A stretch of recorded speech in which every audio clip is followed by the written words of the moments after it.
नमस्कार मित्रों, इस मुलाकात में प्लेटो के साम्यवाद को आधुनिक साम्यवाद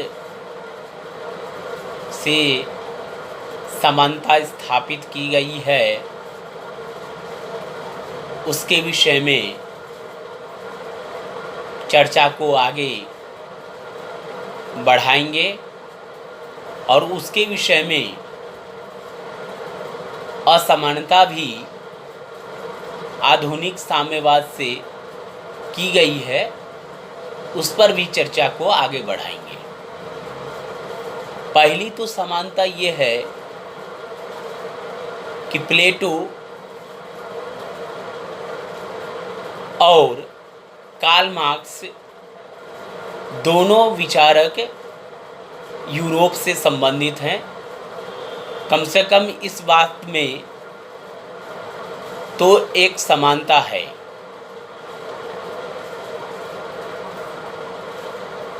और दोनों ने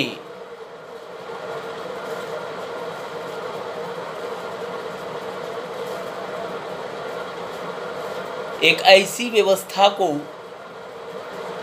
हटाने के लिए चिंतन किया जो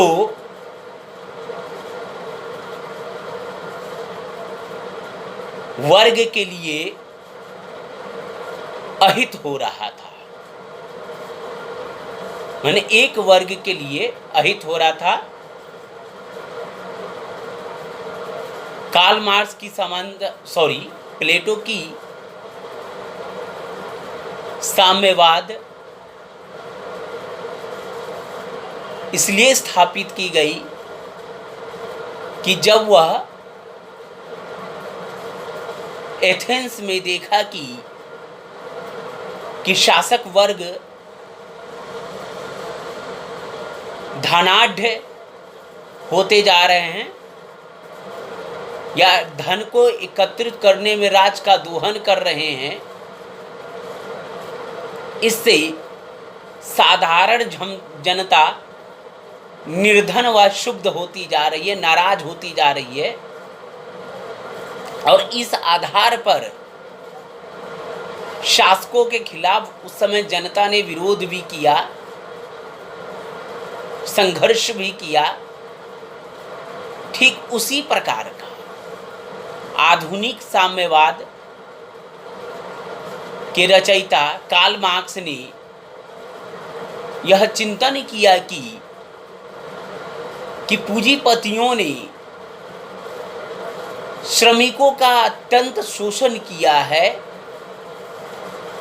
जिससे श्रमिकों की स्थिति दिन प्रतिदिन खराब होती जा रही है और श्रमिकों के अधिकार को सुधारने के संबंध में श्रमिकों का अधिकार कैसे सुनिश्चित हो सके, उस तरह का चिंतन कार्ल मार्क्स ने किया है।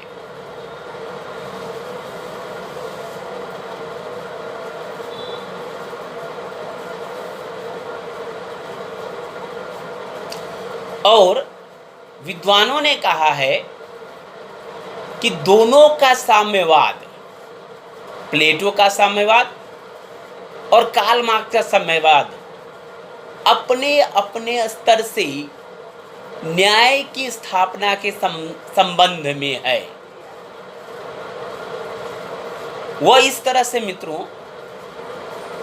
प्लेटो ने सैनिक व शासकों पर साम्यवाद स्थापित करके और जिस प्रकार से एथेंस में शासकगण भ्रष्ट हो चुके थे, तो उस स्थिति को दूर करने का मनन किया है, चिंतन किया है, जिससे राज्य में एकता बढ़ सके। और दूसरी ओर कार्ल मार्क्स ने साम्यवाद को स्थापित करके मजदूरों को पूंजीपतियों से, यानी पूंजीपतियों के जो पूंजी पर जो एकाधिकार था उसको भंग करते हुए श्रमिकों के लिए न्याय की बात करता है।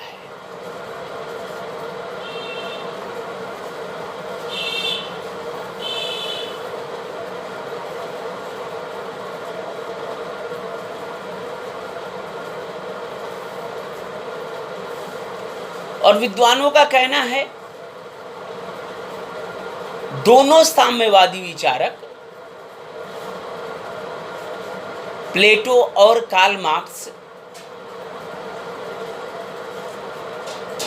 शिक्षा के माध्यम से साम्यवाद को लागू करने की बात करते हैं। प्लेटो ने रिपब्लिक में जो शिक्षा का सिद्धांत का निर्माण किया है उसके विषय में उसने कहा कि यह सिद्धांत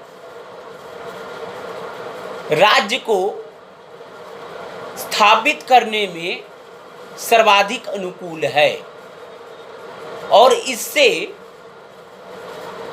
व्यक्ति के चरित्र का विकास होगा। और दूसरी ओर कार्ल मार्क्स ने कहा कि शिक्षा के माध्यम से ही पूंजीवाद का विरोध किया जा सकता है।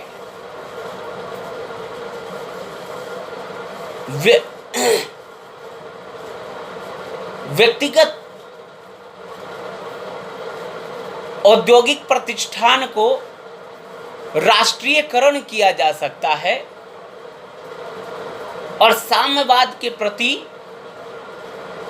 जनता के मन में चेतना जगाई जा सकती है। इस तरह की बात कार्ल मार्क्स ने करी।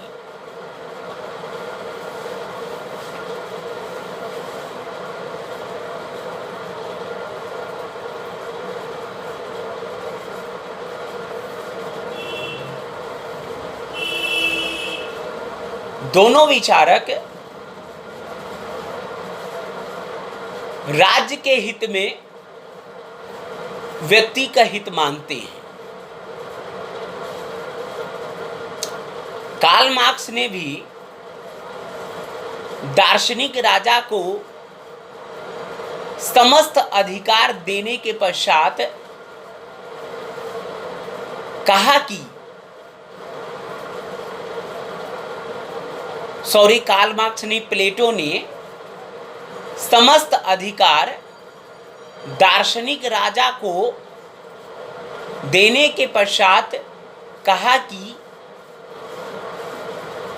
दार्शनिक शासक निर्लिप्त बुद्धि के स्वामी और निष्पक्ष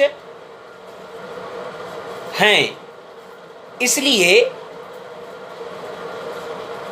इनकी प्रत्येक सोच राज्य के लिए उपयोगी है और इस आधार पर व्यक्तियों को व्यक्तिगत अधिकार नहीं दिया जा सकता जिससे राज्य का विरोध वह कर सके। कहने का तात्पर्य यह है दार्शनिक राजा और आदर्श राज्य का विरोध करने का अधिकार व्यक्ति के पास नहीं होगा। इस प्रकार से व्यक्तिगत स्वतंत्रता पर प्लेटो रोक करने की बात या रोक लगाने की बात करता है। उसी तरह कार्ल मार्क्स ने भी साम्यवाद को स्थापित करने के लिए व्यक्तिगत स्वतंत्रता को नकारता है और कहता है साम्यवाद को स्थापित करने में व्यक्तिगत स्वतंत्रता व्यक्तिगत विचार करने की स्वतंत्रता वह एक बाधा है। और जहां पर ऐसे सिद्धांत को लागू करने की कोशिश की गई, इस सिद्धांत पर इस सिद्धांत पर आधारित सरकार को निर्माण करने की कोशिश की गई, उन सरकारों ने साम्यवाद के मार्ग में व्यक्तिगत स्वतंत्रता को बाधा माना है। और इसको दूर करने के लिए उन सरकारों ने अनेकों प्रतिबंधित कार्य किए हैं।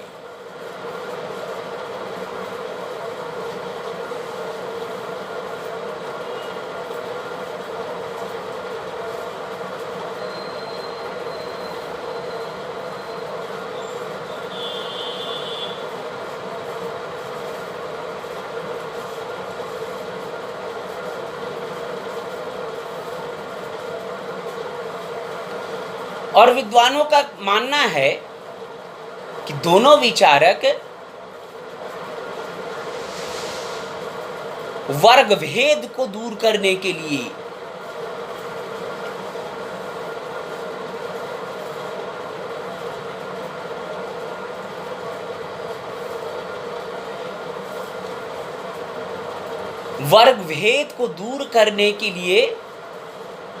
साम्यवाद स्थापित करने की बात करता है। मित्रों,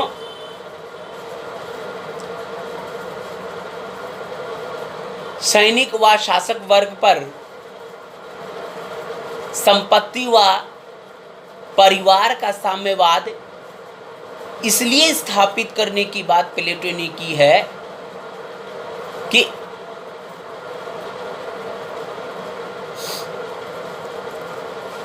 एथेंस में उसने देखा कि शासक वर्ग जो है अवैध तरीके से संपत्ति का संग्रह कर रहे थे,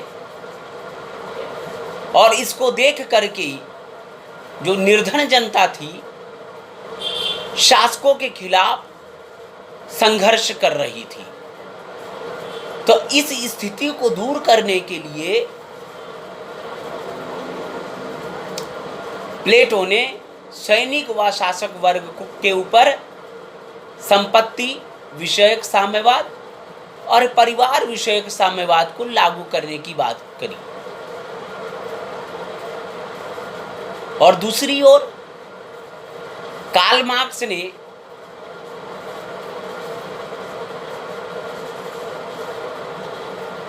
पूंजीपतियों से श्रमिकों को बचाने के लिए पूंजीपति या व्यक्तिगत संपत्ति की जो व्यवस्था थी उसको अंत करने की बात की। यानी औद्योगिक प्रतिष्ठानों का राष्ट्रीयकरण करने की बात की, जिससे श्रमिकों के लिए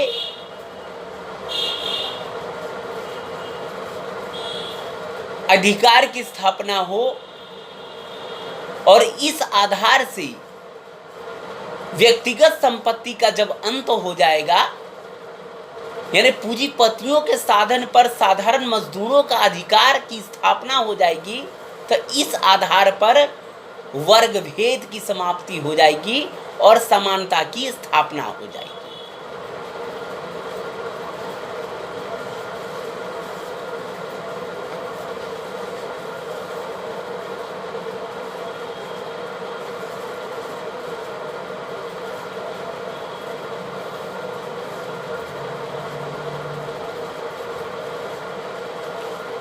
और दोनों ही विचारक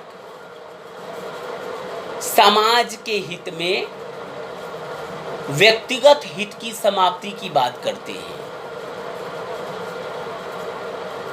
प्लेटो ने कहा कि समाज के लिए व राज्य के लिए व्यक्तिगत हित की कोई जरूरत नहीं है। जिस प्रकार आदर्श राज्य की कल्पना प्लेटो ने की है,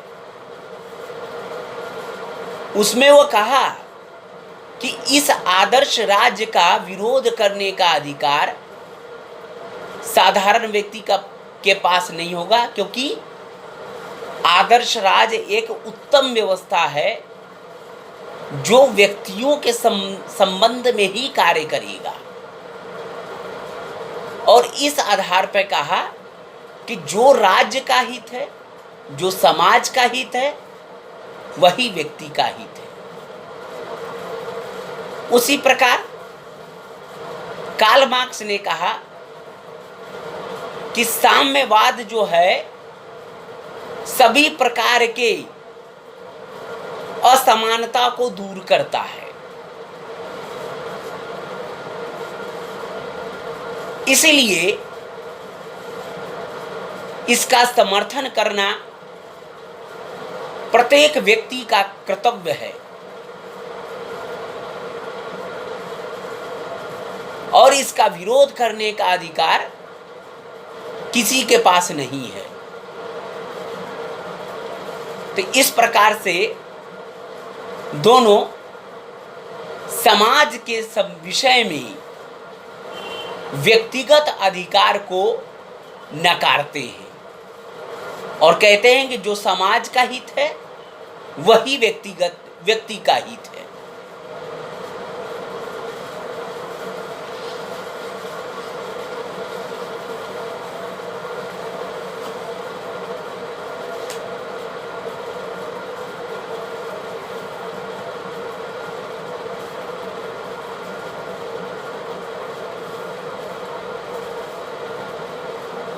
मित्रों, अब हमने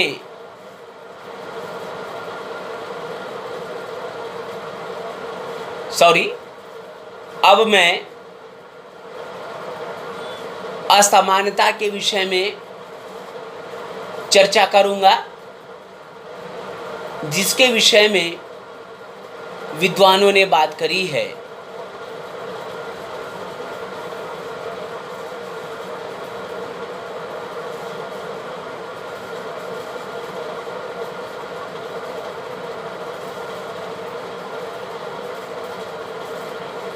विद्वानों ने कहा कि प्लेटो का साम्यवाद का उद्देश्य राजनीतिक है। जिस प्रकार से सैनिक व शासक वर्ग पर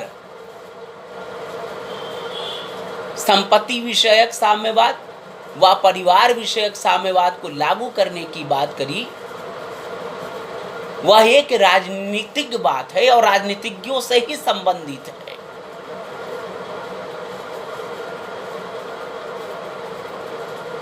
इस आधार पर यह कहा जाएगा कि प्लेटो का साम्यवाद राजनीतिक है, इसलिए कि इसकी स्थापना से यह सुनिश्चित हो जाएगा कि शासक वर्ग अपना प्रत्येक समय, प्रत्येक क्षण और अपनी समग्र क्षमता का उपयोग राज के विषय में करेंगे। और दूसरी ओर कार्ल मार्क्स का सिद्धांत जो है साम्यवाद का, वह आर्थिक है।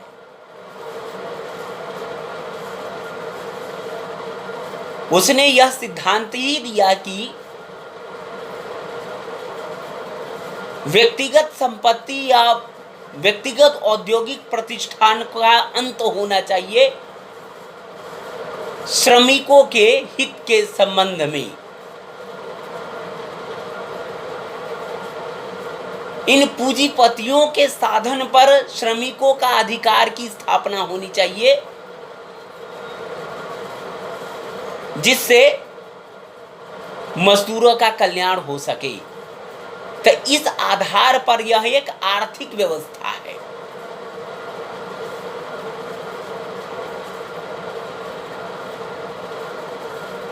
कार्ल मार्क्स का जो यह सिद्धांत है, वह आर्थिक व्यवस्था है, राजनीतिक व्यवस्था नहीं है। इस आधार पर प्लेटो के साम्यवाद से इनका साम्यवाद अलग है।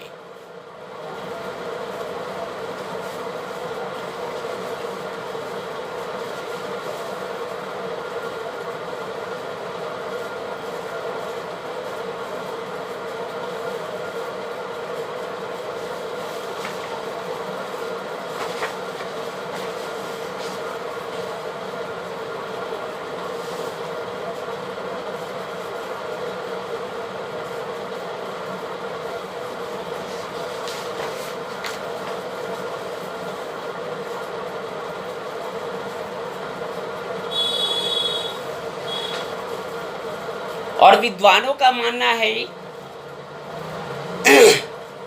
कि प्लेटो का साम्यवाद केवल दो वर्गों पर लागू होता है,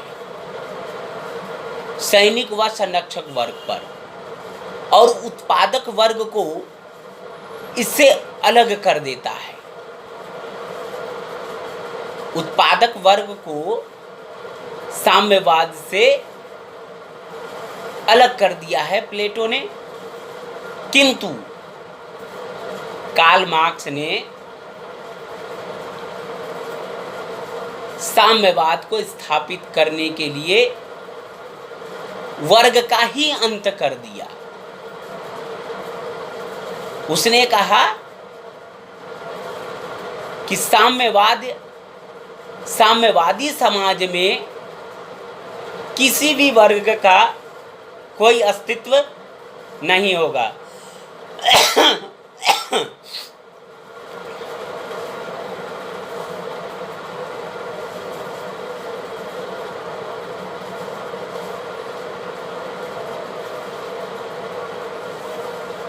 और विद्वानों ने कहा कि प्लेटो ने साम्यवाद का सिद्धांत लागू करते समय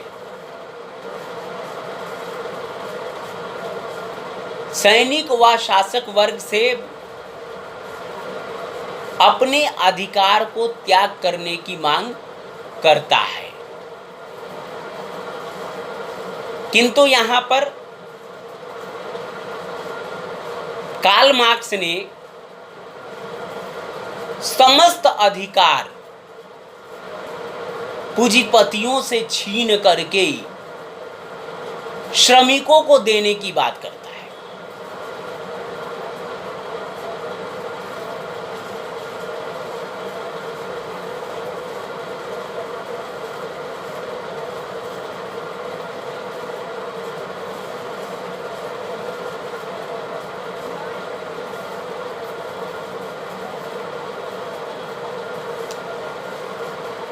और आधुनिक साम्यवाद संपत्ति का राष्ट्रीयकरण करना चाहता है। जो औद्योगिक संपत्ति है उसका राष्ट्रीयकरण करना चाहता है, और व्यक्तिगत संपत्ति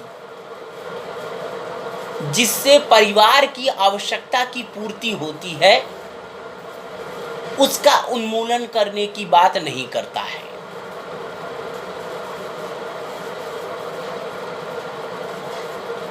जिस संपत्ति से श्रमिकों के अधिकार की रक्षा हो जाए उस संपत्ति को व्यक्तिगत क्षेत्र से अलग करने की बात करता है, उसको राष्ट्रीयकरण करने की बात करता है। और जो परिवार की आवश्यकता के संबंध में प्लेटो ने जो परिवार के जरूरत के भी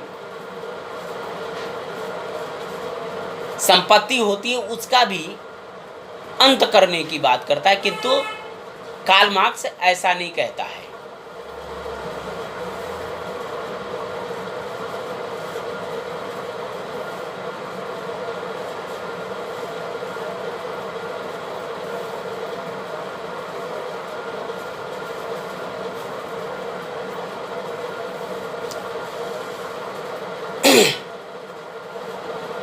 विद्वानों का कहना है कि आधुनिक साम्यवाद का संबंध संपत्ति के वितरण से है।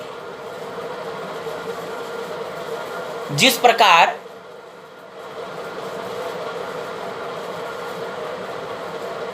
व्यक्ति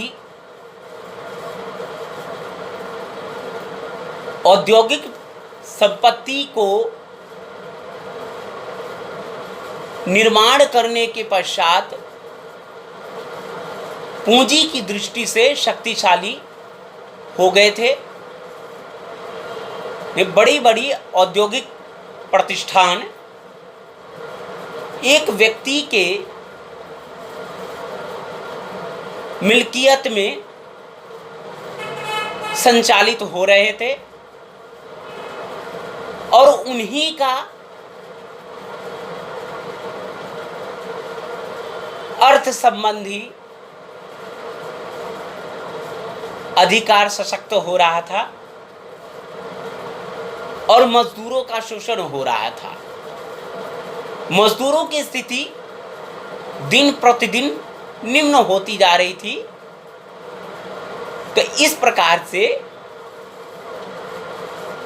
कार्ल मार्क्स ने कहा कि इन व्यक्तिगत संपत्ति का राष्ट्रीयकरण होना चाहिए श्रमिकों के हित के संबंध में। तो इस प्रकार से जो उद्योगपतियों की संपत्ति को राष्ट्रीयकरण करने के पश्चात मजदूरों को या मजदूरों के शासन को या उसका राष्ट्रीयकरण करना चाहता है। इस प्रकार से यह वितरणात्मक साम्यवाद है।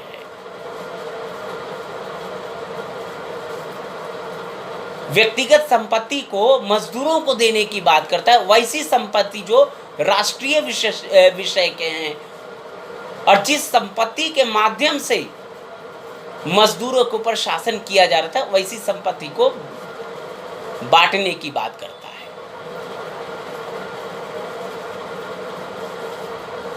किंतु प्लेटो का साम्यवाद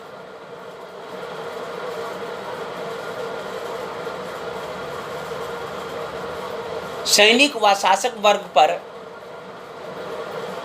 परिवार विषयक साम्यवाद लागू करने की बात करता है।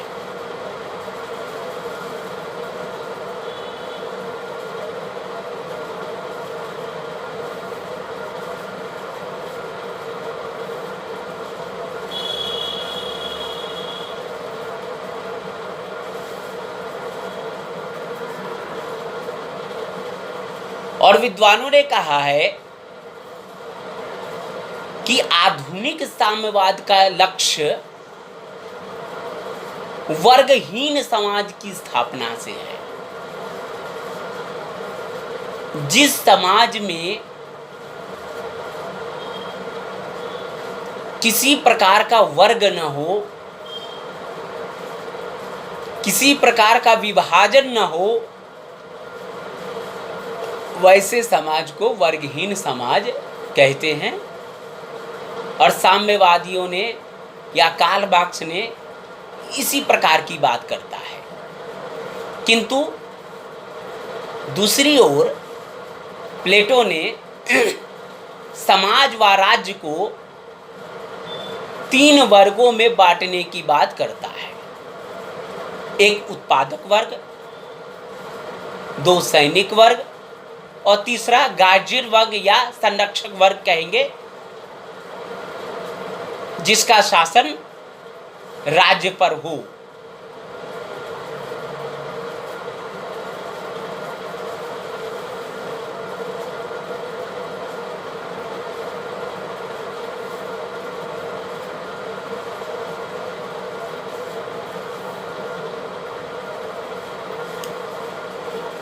आधुनिक साम्यवाद का लक्ष्य राज्य के अंत से है।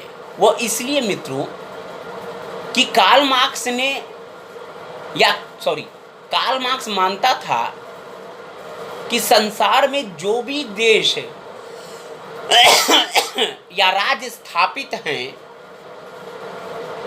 उन राज्यों ने उद्योगपति की हित की साधना करने की कोशिश की है, उद्योगपतियों को संपत्ति बढ़ाने में मदद की है। इसीलिए राज का अस्तित्व खत्म कर दिया जाए और राज के अस्तित्व समाप्त करने के पश्चात ही संपूर्ण संसार में साम्यवाद की स्थापना हो सकेगी।